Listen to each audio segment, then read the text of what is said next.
주님께서 여러분과 함께 마르코가 전한 거룩한 복음입니다. 1장 21절에서 28절까지의 말씀입니다. 가파르나움에서 예수님께서는 안식일에 회당에 들어가 가르치셨는데 사람들은 그분의 가르침에 몹시 놀랐다. 그분께서 율법학자들과 달리 권위를 가지고 가르치셨기 때문이다. 마침 그 회당에 더러운 영이 들린 사람이 있었는데 그가 소리를 지르며 말하였다. 나자렛 사람 예수님, 당신께서 저희와 무슨 상관이 있습니까? 저희를 멸망시키러 오셨습니까? 저는 당신이 누구신지 압니다. 당신은 하느님의 거룩하신 분이십니다. 예수님께서 그에게 조용히 하여라, 그 사람에게서 나가라 하고 꾸짖으시니 더러운 영은 그 사람에게 경련을 일으켜 놓고 큰 소리를 지르며 나아갔다. 그러자 사람들이 몹시 놀라 이게 어찌된 일이냐? 새롭고 권위 있는 가르침이다. 저희가 더러운 영들에게 명령하니 그것들도 복종하는구나 하며 서로 물어보았다. 그리하여 그분의 소문이 곧바로 갈릴레아 주변 모든 지방에 두루 퍼져나갔다. 주님의 말씀입니다. 찬미 예수님, 주님의 이름으로 평화를 빕니다. 오늘 청주교구에서는 오후 2시부터 사제 서품식이 있을 예정이고요. 또 7분의 사제가 새로 축성이 됩니다. 2분은 꽃동네 수사 신부고 5분은 이제 교구 신부가 나옵니다. 당연히 오후 2시에 사제 서품식을 가야 되는데 사실은 제가 망설이다가 이제 안 가기로 이렇게 했습니다. 안 가기로 했던 이유는 어제 교구청에서 이제 연락이 왔는데 신부님 만나기가 너무 힘든데 사제 서품식장에는 분명히 나타나실 거고 그러면 거기 가서 만날 건데 분명히 신부님이 나오시는 거 맞습니까? 하는 전화들이 굉장히 많이 온다고 그럽니다. 왜 그렇게 만나려고 하냐 하고 이렇게 물어보면 대개는 뭐 이제 아들이 뭐 마귀가 들렸다, 뭐 딸이 마귀가 들렸다, 우울증 때문에 신부님 안수 받고 싶다, 아무튼 다 하나같이 절박한 얘기들이죠. 근데 제 입장에서는 소위 이제 구마안수는 제가 베티 가면서부터 이제 제가 하지를 않습니다. 이제 구마안수는 설령 내가 하고 싶은 마음이 있어도 할 수가 없습니다. 교회법적으로. 아마 그래서 교구청에서는 어제 신부님 가시면은 또 많은 사람들이 신부님 이렇게 만나러 분명히 올 터인데 신부님 안 가시는 것이 어떻겠습니까? 하고 저한테 조심스럽게 물어봤습니다. 그래서 은퇴하고 처음 사제 서품식인데 좋은 마음으로 갔다가 또 뭐 거기서 뭐 그냥 계속 또 뭐 참 그렇죠. 다른 신부님들 다 있는 자리에서 매달리고 또 뭐 입장 난처해지는 일이 벌어질 것 같아서 하여튼 올해 사제 서품식은 제가 안 가기로 했습니다. 그래서 여러분들 뭐 얘기가 나왔으니까 하는 얘기지만은 구마 사제로 오랫동안 살았지만은 지금은 전혀 이제 구마 안수를 해드리질 않습니다. 또 교구의 허락이 또 있어야 되기 때문에 그래서 교구청에다 자꾸 전화하셔서 신부님 어디 가면 만날 수 있습니까? 뭐 하여튼 그런 거 교구청에서도 어, 농담 반, 진담 반 신부님은 은퇴하신 후에도 여전히 인기가 좋으셔서 계속 신부님 찾는 전화가 많이 옵니다. 물론 뭐 찾는 전화 가운데는 뭐 단순한 다른 뭐 동기 없이 뭐 순수한 마음도 있겠지만은 뭐 절박한 사람들이 많이 있습니다. 저도 압니다. 자식이 이상해지고 딸이 이상해지고 집안 식구가 이상해져서 영의 어둠에 사로잡혀서 또 해결이 안 되려고 할 때 오죽하면 교구청에다가 전화해서 제 거처를 알려고 하겠습니까?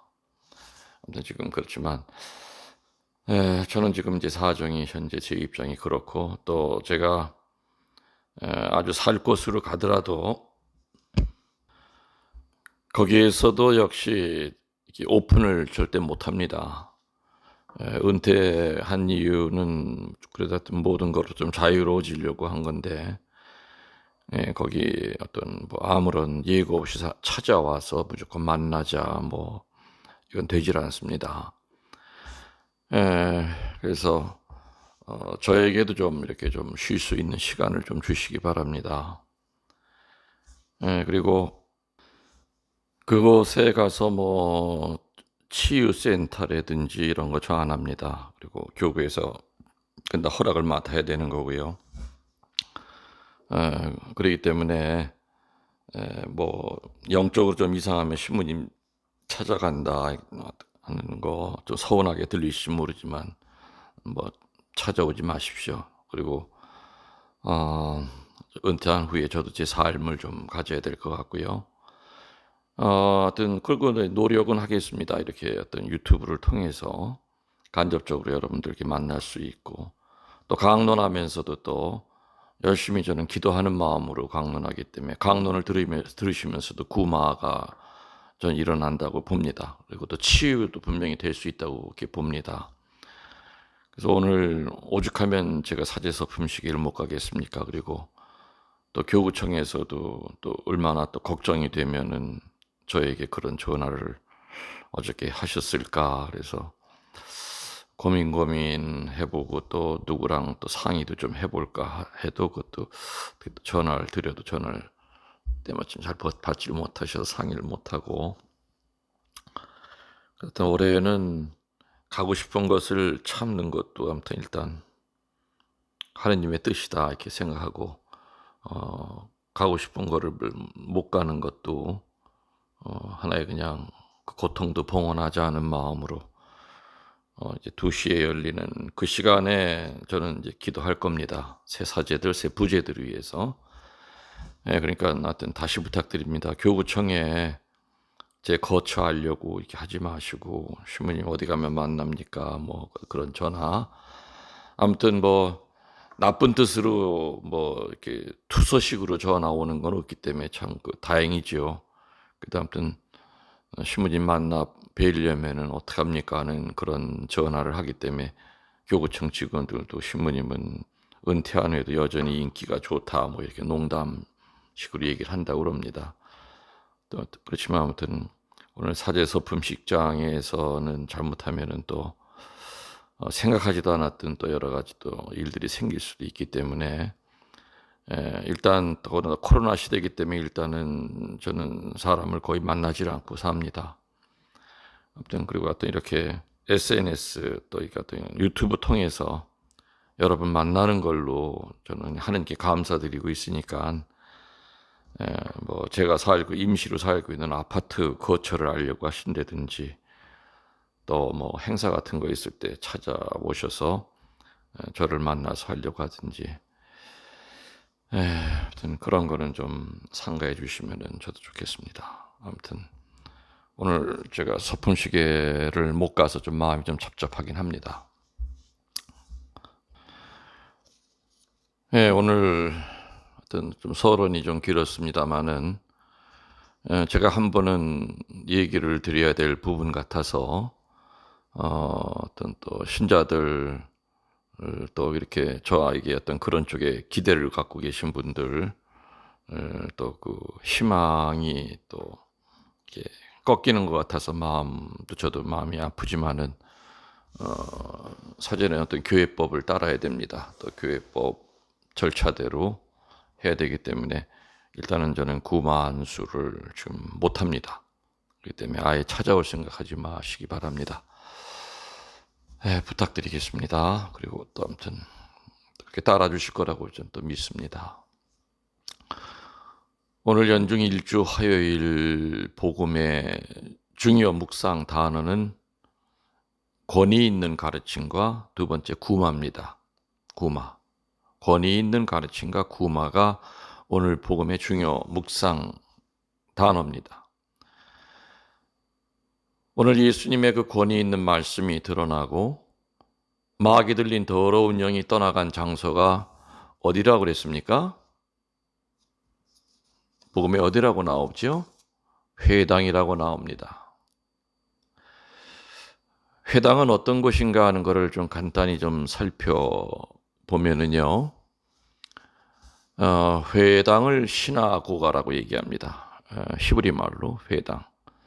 그래서 회당은 교육적인 어떤 시설물입니다. 그리고 기도하는 장소고 하느님 말씀을 낭독하고 해설하는 장소죠. 그러면 회당에서 회당장이의 그 가르침의 내용은 뭐였느냐면요, 모세오경이 중심이었죠. 도덕적인 율법에서 시작해서 규칙과 규율로 이렇게 전개가 되는 교육 방법을 썼습니다. 또 믿음에서 시작해서 율법주의의 가르침으로 이렇게 또 그곳에서 기초를 닦아줬습니다.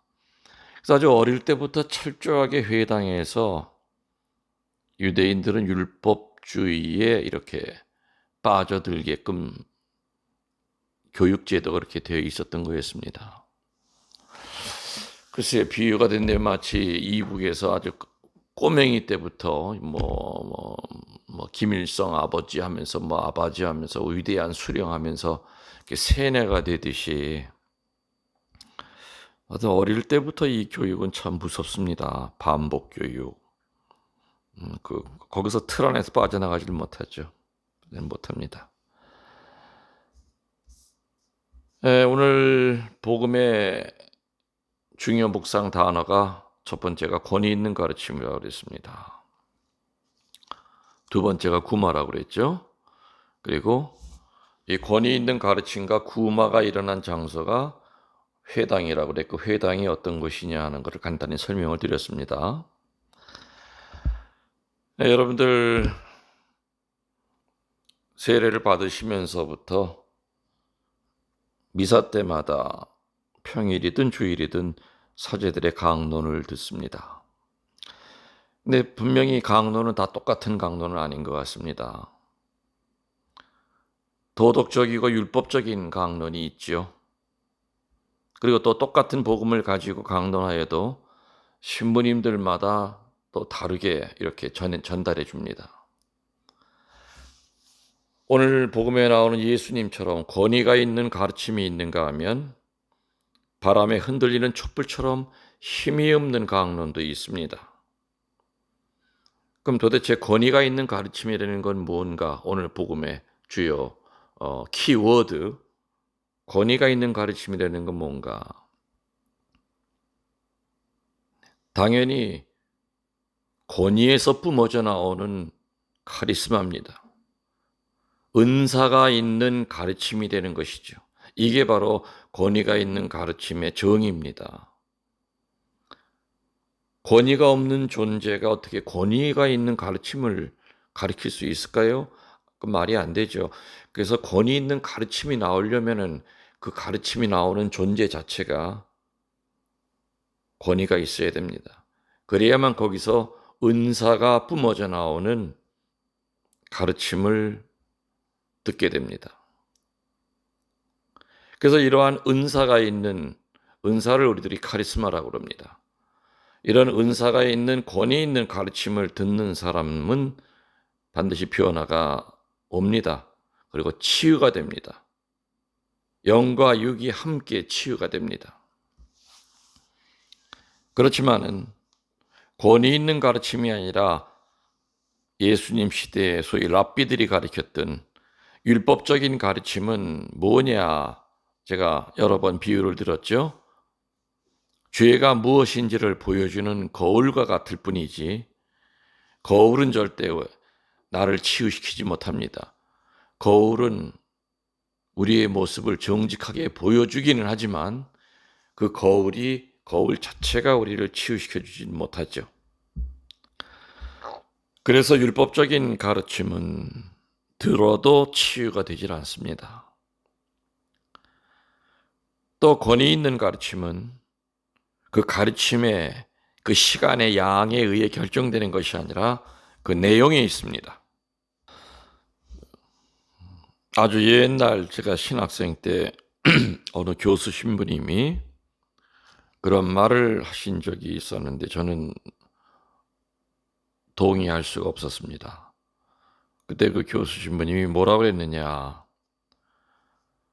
신부가 강론할 때 10분 이상 하면 마귀 소리다. 신부는 강론보다 미사만 잘하면 된다.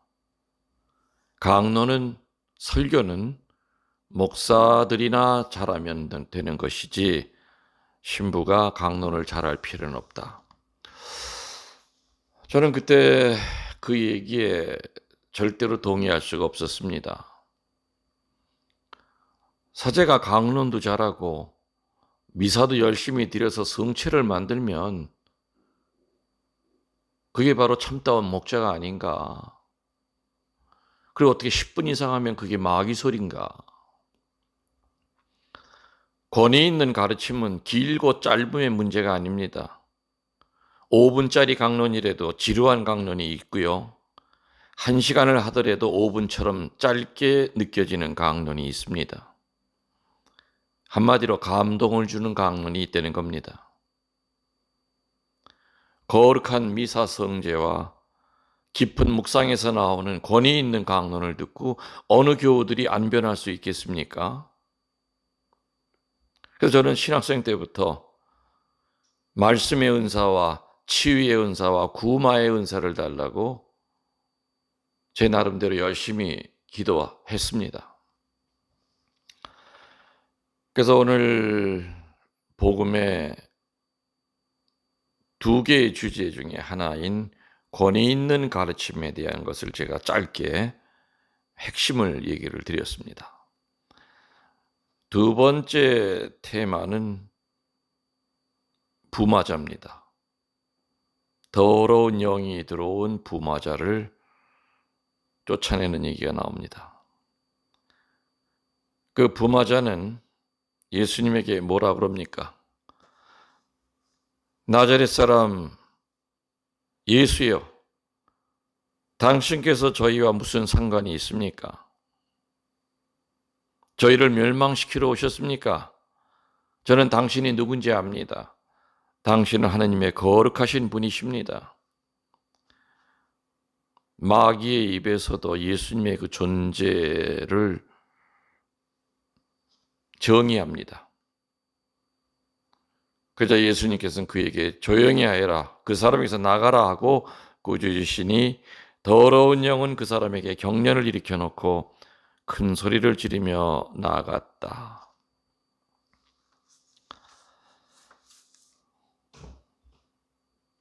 참다운 권위는 빛을 뿜어내기 때문에 어두움이 드러납니다. 참다운 권위 앞에서는 절대 어두움이 자기 자신을 숨길 수가 없습니다. 빛이 안 들어올 때는 얼마나 내 주변에 먼지가 날아다니고 책상이 더럽고 방바닥에 머리카락이 많고 안 보이지요. 그러나 햇빛이 비치기 시작하면 다 드러납니다. 청소 한 대 안 한 대, 걸레가 지나갔던데 안 지나간 자리, 청소기가 지나간 자리 안 지나간 자리. 참다운 권위는 빛을 뿜어내기에 어둠이 드러난다고 그랬죠. 여러분들, 예수님이 이 세상에 오시고 난 다음에 제일 두려움에 떨던 존재가 누군 줄 압니까? 마귀들입니다. 그래서 예수님을 초장에 길을 꺾으려고 광야에서 기도하는 예수님에게 마귀 두먹인 악마, 즉 사탄이 덤빕니다. 광야로 마귀와 싸우러 나간 것이 아니라 악마가 예수님에게 온 겁니다. 맞짱 들어온 겁니다.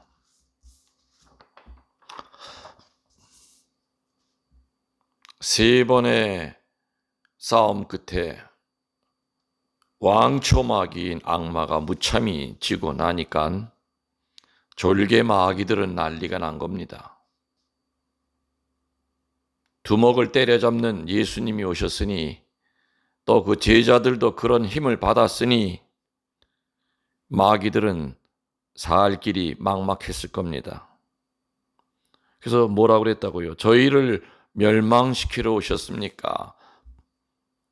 복수형을 씁니다. 한 마귀가 아니라 저희를 멸망시키러 오셨습니까? 당신이 누군지 압니다. 그냥 내버려 두십시오. 당신이 누군지 압니다. 당신과 같이 공존할 수는 없는 겁니까?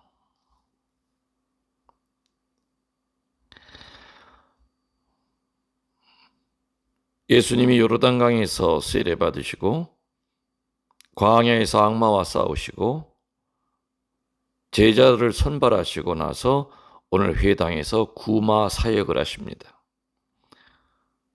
첫 번째는 세례 받으시고 두 번째는 광야에서 악마와 싸우시고 세 번째는 제자들을 선발하시고 네 번째 오늘 회당에서 권위 있는 가르침을 하시면서 구마 사역을 하십니다.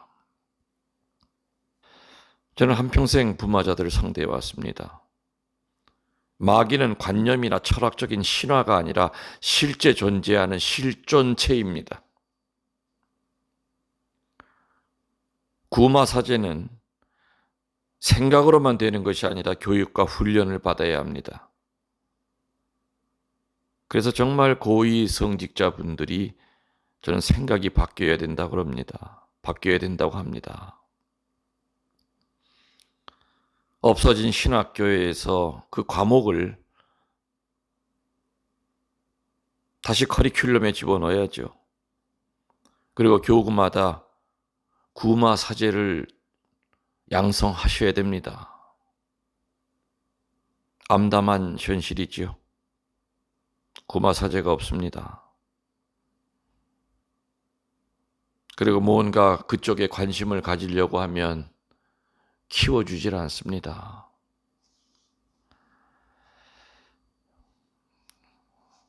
저도 어찌 하다 보니까 벌써 은퇴 사제가 됐습니다. 근데 제 뒤로 후배들 가운데 구마 사제가 보이질 않습니다.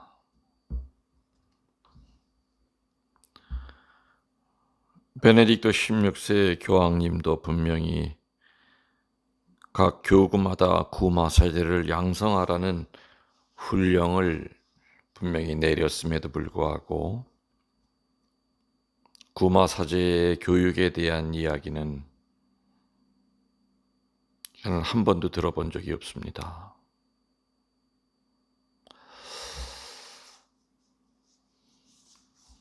요한 바오로 2세도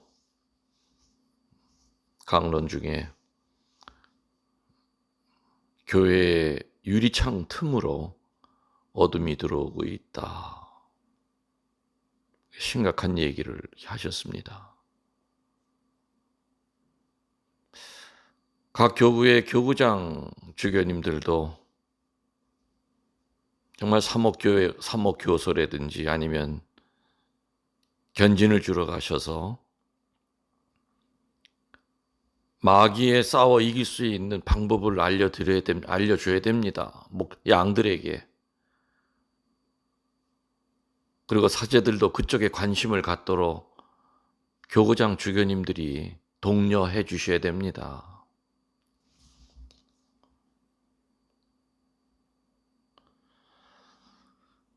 제 뒤에 젊은 신부님들 가운데에서 정말 권위 있는 가르침을 갖고 이 어려운 혼탁한 세상 환난의 시대에 등대처럼 예수님께 이끌어줄 수 있는 권위 있는 가르침을 갖고 있는 카리스마가 있고 은사가 있는 사제가 나오기를 저는 기도합니다. 그리고 교회를 집어삼키려고 하는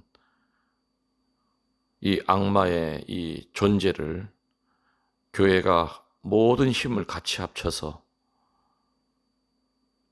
양들을 잡아가려고 하는 이 악마를 싸워 이길 수 있는 그 힘을 교회 내에서 근원적으로 만들어내길 저는 기원합니다. 그쪽에 있는 카리스마가 있는 사제 한둘 가지고는 되질 않습니다. 그리고 그런 쪽에 관심을 갖고 있는 사제라 하더라도 이내 포기해버리고 맙니다. 왜? 교회 구조 자체가 그렇게 돼 있지요. 이상한 사람 쳐다보듯이 하고. 아무튼 10분가량 서두에 얘기했던 제 입장에 대해서 충분히 여러분들 잘 이해하시고 그리고 이제껏 제가 강론 때 얘기 드렸던 거 오늘 우리 교회가 정말 그런 쪽에 좀 관심을 가질 수 있도록 또 고위 성직자들, 교구장, 주교님들이